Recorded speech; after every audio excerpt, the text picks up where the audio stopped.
All right, so we're on the tower, and in the High Council Oracle and Tarot deck, this is one of the images I feel like were just, it was pretty much true to the traditional interpretation in terms of imagery. So we still have the tower here.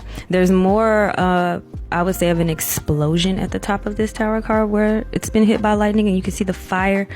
And on this card is honestly similar to the same color scheme as the Morgan Grier deck. Also, it's dark, aside from the flames and the smoke and the disaster and chaos in the image, right? What I also want to say about the tower card, though, is that it mimics or it's mirroring the Tower of Babel in the Bible, when the tower was built to try and reach God in the story.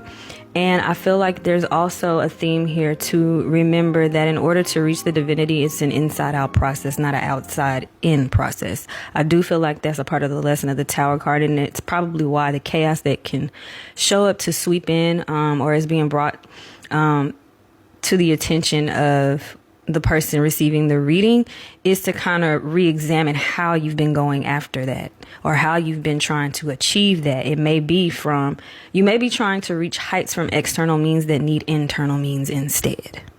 So, but what's written on the Tower card from the High Council Oracle and Tarot deck is trauma, chaos, delaying the inevitable. I also bring up sometimes in readings how the Tower is here to wipe things out, and to not hold on to what's being wiped away from the Tower energy. It's a let go or be dragged type of situation. It says change, positive or negative. I really feel that when the Tower shows up in an upright position, that it's positive change. It can be negative change when it's inverted or reversed. And there's also, that's it. It's change, positive, negative, delaying the inevitable, trauma, and then disaster, destruction, and chaos. So that's pretty much the Tower card. Now, what follows the Tower card is a card that represents Aquarius with the number 17 as well, which is the Star card. And this is the other card that I mentioned that I was alluding to when I was speaking of temperance, because as you can see here, the Star card has a woman with one foot in the water and the other is on land. So being represented by Aquarius, the Star card is emphasizing the nature, as you see these two vases containers here, where she is pouring the water, one inside of where the water source that she's near or next to, and the other water is pouring into the earth, which represents Aquarius being or pouring into humanity. So this is also pouring back into the source that sustains you or sustains us spiritually. I think that's a very important aspect of the Star card. This is about, I want to say, a relationship. This is a balanced relationship with your physical and spiritual nature.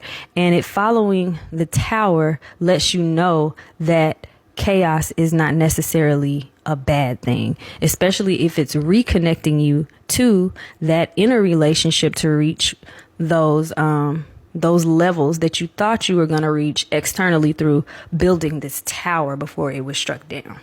Okay, but the colors here you see are blue, green, red, and yellow. I really love the use of colors in the Morgan Grier Tarot deck for the Star card. I love that. I love the vibrance of this card.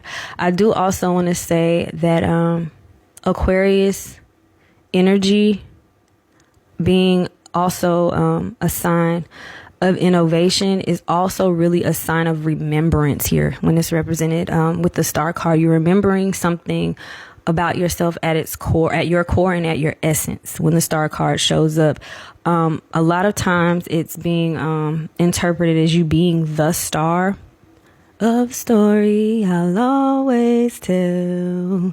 But anyway, but it's also about, because remember, this is the fool's journey. This is about the star, or the fool realizing his own divinity. Okay. Or realizing his connection to divinity. So through all of these, cards that he's experienced along the way, these archetypes he's experienced along the way, is kind of starting to become, as you can see, a return to self And I want to say purpose too. Purpose and a deeper understanding of that when the star card shows up, in my opinion, because this is also a card of faith. Now, in the High Council Oracle and Tarot interpretation, you see the governess here in a beautiful interpretation where her head is wrapped, and there's gold like foiling around the image here, which I think is a very beautiful card. This is one of my favorite cards in her deck as well. And I feel like, of course, I told you before that traditionally Aquarius is ruled by Saturn. It's represented with the black here, in my opinion. So we have black and gold, and this is also if you think about a star is the light in the darkness. You're remembering the light shining through, having gone through darker circumstances, having moved through chaos, right? And if you read the card, it has renewed faith, purpose, calm energy, despair for the inverted, loss of enthusiasm when it's inverted, and common sense. Common sense will remind you of your own divinity, of your own connections. I feel like that's self-explanatory. Beautiful, beautiful card. And next we have the moon. But I need to charge my phone, so this is going to be a short video this time. I may come back later and finish. We only have about 4 more cards to go. But I appreciate y'all's time, attention, and energy so far. And I'll see y'all next time. Peace. All right, so we're on the tower.